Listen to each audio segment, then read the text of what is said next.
Hi, this is Johnny. Welcome back to my YouTube channel. Ngayon guys, meron akong gustong i-share sa inyo about dito sa ating SSS. Kung halimbawa nakalimutan na natin yung ating password or nag-lock yung ating account dito sa my.sss, paano ba natin siya marireset or ma-unlock? Una guys, open natin yung ating browser, then i-type natin sss.gov.ph. Ito yung official website ng SSS. Then makita natin guys yung login to my.ss. So ito siya, or di kaya dito sa bandang baba guys. Ayan, so i-click lang natin to. Then click natin yung login.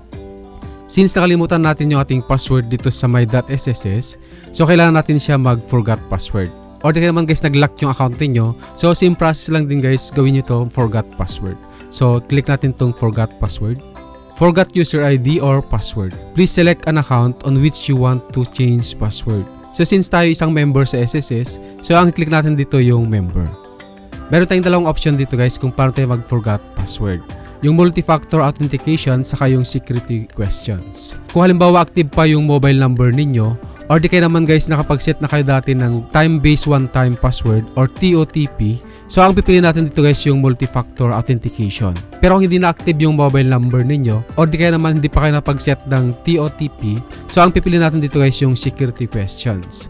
Sa security questions, ibibigay natin guys yung mga sinagot natin dati dun sa security questions nung nag-create tayo ng account natin dito sa my.sss. So halimbawa i-select natin ito guys para mapakita ko sa inyo, security questions, then next. So ilagay natin dito yung CRN or yung SS number natin. Yung CRN makikita natin dyan sa ID natin na UMID ID, dyan sa bandang taas, may nakalagay na CRN. Kung wala pa kayong UMID ID, so ang ilagay natin dito guys yung SS number.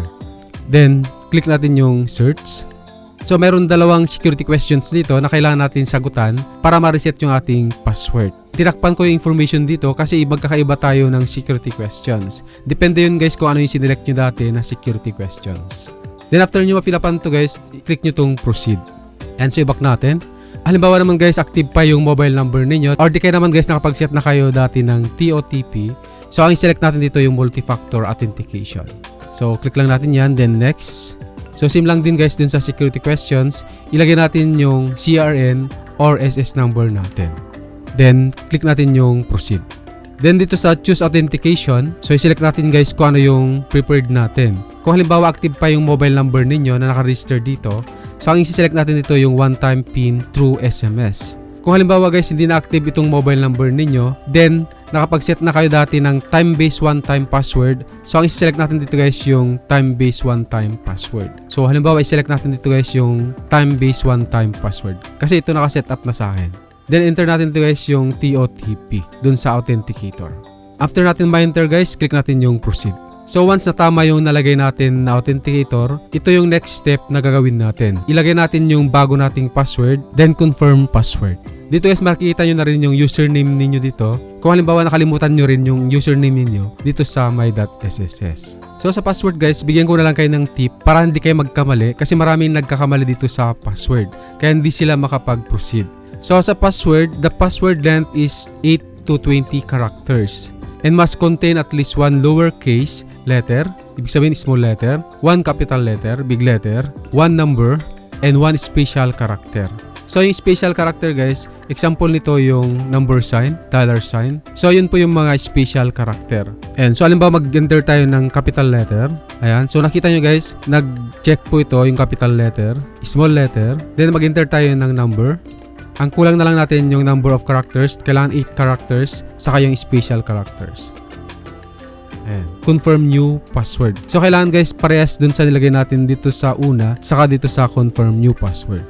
Ayan guys, makikita nyo naman kung nag-match yung nilagay natin na password kasi nag-check po yung dalawa. Then after that, click natin yung submit.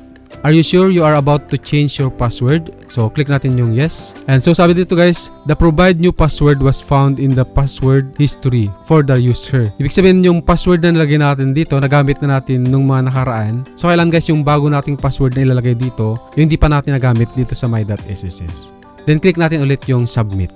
Ayan, then yes. And guys, okay na siya. Your password has been updated successfully. You may now log in to your account. So ngayon naman guys, pupunta tayo sa login para matry natin. Then sign in. So since tayo nakapag-set na tayo dati ng one-time PIN, kaya ganito po yung lumalabas guys. So halimbawa i-select natin dito yung time-based one-time password. Get PIN. So check natin yung authenticator natin. Then login. Agree. Ayun guys, nakapaglagay na tayo dito sa ating my.sss. Ibig sabihin successful na yung pag-reset natin or pag-unlock natin dito sa ating account. Ayun guys, ganun na pag-reset or pag-unlock ng account natin dito sa my.sss ngayong 2026. I hope na nakatulong yung ating tutorial at sana nasundan ninyo. Kung may mga katanungan kayo guys, pwede nyo comment sa ating comment section below para masagot natin. Kung bago lang kayo sa channel ko, please click the subscribe button and hit the notification bell para lagi kang updated kung may mabago tayong tutorial na i-upload sa ating channel. Maraming salamat guys. See you next time. Bye bye. God bless.